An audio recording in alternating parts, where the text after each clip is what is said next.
بسم الله الرحمن الرحيم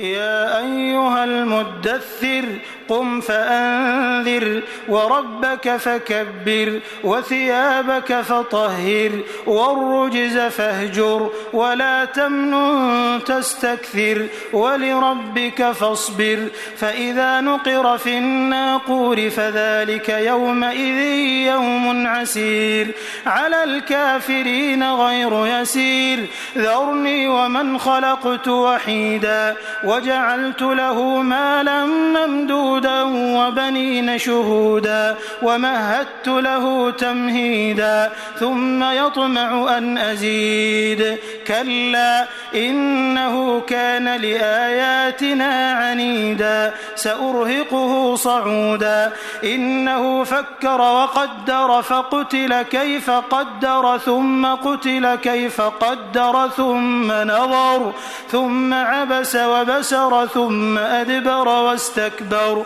فقال إن هذا إلا سحر يؤثر إن هذا إلا قول البشر سأصليه سقر وما أدراك ما سقر لا تبقي ولا تذر لواحة للبشر عليها 19 وما جعلنا أصحاب النار إلا ملائكة وما جعلنا عدتهم إلا فتنة للذين كفروا ليستيقن الذين أوتوا الكتاب ويزداد الذين آمنوا إيمانا ولا يرتاب الذين أوتوا الكتاب والمؤمنون وليقول الذين في قلوبهم مرض والكافرون ماذا أراد الله بهذا مثلا كذلك يضل الله من يشاء ويهدي من يشاء وما يعلم جنود ربك إلا هو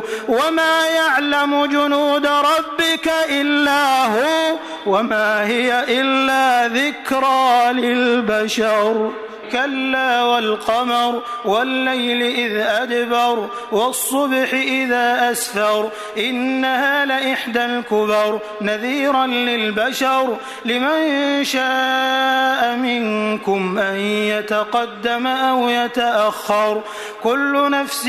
بما كسبت رهينة إلا أصحاب اليمين في جنات يتساءلون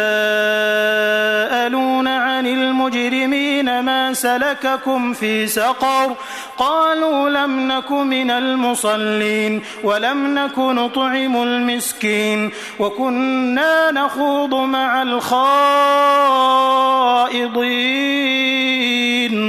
وكنا نكذب بيوم الدين حتى أتانا اليقين فما تنفعهم شفاعة الشافعين فما لهم عن التذكرة معرضين كأنهم حمر مستنفرة فرت من قسورة بل يريد كل امرئ منهم أن يؤتى صحفا منشرة كلا بل لا يخافون الآخرة كلا إنه تذكرة فمن شاء ذكره وما يذكرون إلا أن يشاء الله هو أهل التقوى وأهل